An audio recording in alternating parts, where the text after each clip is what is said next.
Bueno, hoy también, jueves, como se hace cada mes, vamos a informar sobre datos generales de cómo andamos en el país, cómo está la economía y también lo que tiene que ver con otros datos, incluida la situación de inseguridad o de violencia. Entonces vamos a pedirle a Carlos Torres, que es coordinador de programas integrales para el desarrollo y además secretario técnico de la Oficina de la Presidencia, que nos informe sobre esto. Vamos a dar a conocer los principales resultados socioeconómicos al cierre de mayo del presente año. Comenzamos con un hecho inédito, que es que a 3 años y medio de gobierno, el peso mexicano se ha apreciado con respecto al dólar. Como podemos ver, esto no había ocurrido en sexenios anteriores, inclusive en algunos casos la depreciación fue cercana al 1000%. Por poner un ejemplo, en el sexenio anterior, la depreciación a estas alturas era superior al 40%. En el contexto internacional, el peso se ha mantenido fuerte, estable. Es una de las pocas monedas que se ha apreciado con respecto al dólar en estos mismos 42 meses de gobierno. Sobre las remesas, informar que el día de ayer el Banco de México dio a conocer el dato de abril. Agradecer a nuestros paisanos que viven en el extranjero, ya que estos envíos siguen aumentando. En el mes de abril fue de 4.718 millones de dólares, lo que representa un incremento del 17% contra el mismo mes del año anterior. Ya tenemos un estimado para el mes de mayo y sería el primer mes en la historia en superar los 5,000 millones de dólares. De seguir así, estaremos llegando a los 60,000 millones de dólares al cierre del año. La economía sigue creciendo. Al primer trimestre del año se registró un crecimiento del Producto Interno Bruto de 1% en comparación contra el trimestre inmediato anterior, cifra similar a la de Colombia y por arriba de países como Reino Unido, Canadá e inclusive Estados Unidos.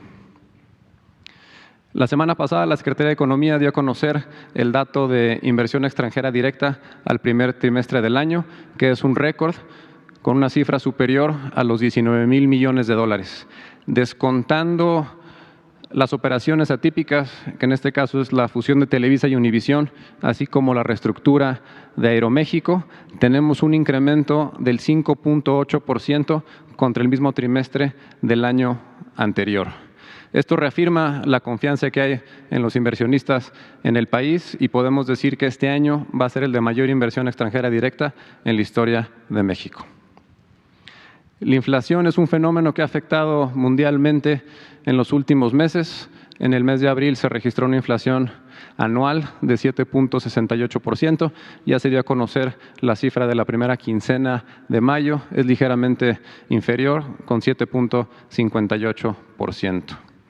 Particularmente el conflicto entre Rusia y Ucrania ha afectado a todos los países, pero en México, gracias a las medidas impulsadas por el gobierno, se ha logrado contener esta inflación. Se puede apreciar que en el mes de abril la inflación en el caso de México fue inferior a la de Estados Unidos. Si pasamos a la siguiente y vemos los componentes de estos dos datos, destacar que en el caso de México el componente de energéticos es de 0.6%, gracias a no haber incrementado los precios de las gasolinas en términos reales. Comparado con Estados Unidos, allá tienen una inflación en energéticos de 2.1%. Donde tenemos el reto es en el componente de alimentos, por eso estamos impulsando esta campaña para incrementar la producción de los básicos, maíz, frijol, trigo, arroz, para poder producir lo que se consume en el país, ser autosuficientes. Recordar que antes de la pandemia se contaban con 20.600.000 puestos de trabajo registrados en el Seguro Social. Después vino una caída y una recuperación posterior y nos mantenemos con una cifra superior a los 21 millones de trabajadores registrados en el Seguro Social. El salario promedio mensual de estos 21 millones de trabajadores es 14,613 pesos, lo cual es la cifra más alta, y podemos ver cómo en este gobierno los incrementos año con año han sido de manera más acelerada. El salario mínimo nunca había aumentado tanto como en este gobierno. Esta gráfica muestra los salarios mínimos por año a precios de abril del 2022 para poder hacerlo comparable. Aquí podemos ver cómo durante más de 20 años el salario mínimo no aumentó en términos reales. En este gobierno el poder adquisitivo ha aumentado en 67%. Como ejemplo del incremento de este poder adquisitivo, podemos ver cómo al principio del gobierno un salario mínimo alcanzaba para comprar 3.1 kilos de frijol, ahora alcanza para 4.6. En el caso del huevo se podían comprar 3.2 kilos de huevo, ahora 4.4. Y en el caso de la tortilla, al llegar al gobierno se podía comprar 6.5 kilos y ahora alcanza para 9.1. La Bolsa Mexicana de Valores ha registrado un incremento de 24% en el tiempo que llevamos en el gobierno.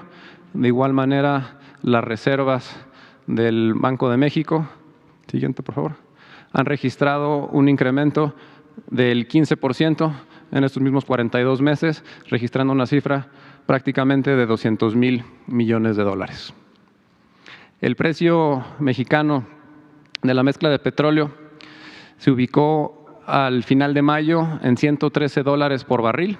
Estos excedentes nos han permitido cumplir el compromiso de que no aumenten los precios de las gasolinas en términos reales, como veremos en las siguientes láminas. En el caso de la gasolina Magna, en este tiempo ha habido una reducción en términos reales de 3.4%, que se compara con incrementos en sexenios anteriores de 42% y de 23%.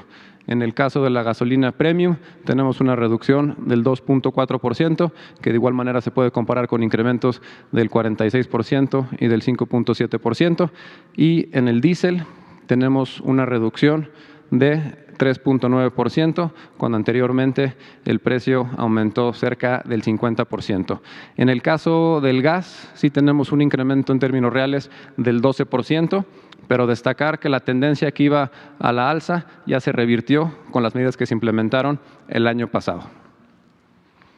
En materia de seguridad también tenemos resultados positivos gracias a la estrategia de pacificación, así como el atender las causas que originan la violencia por medio de los programas para el bienestar.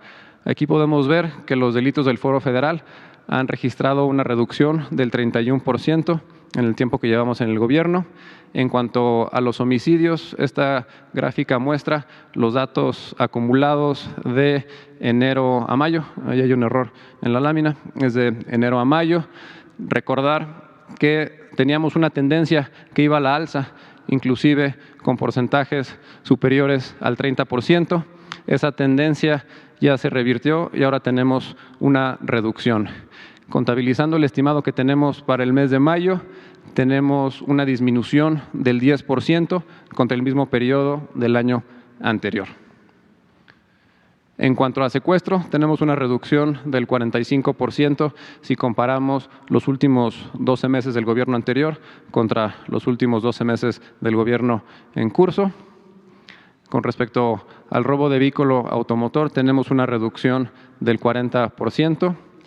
Y por último, en robo en general tenemos una reducción del 24%. ¿Sería cuánto? Muchas gracias.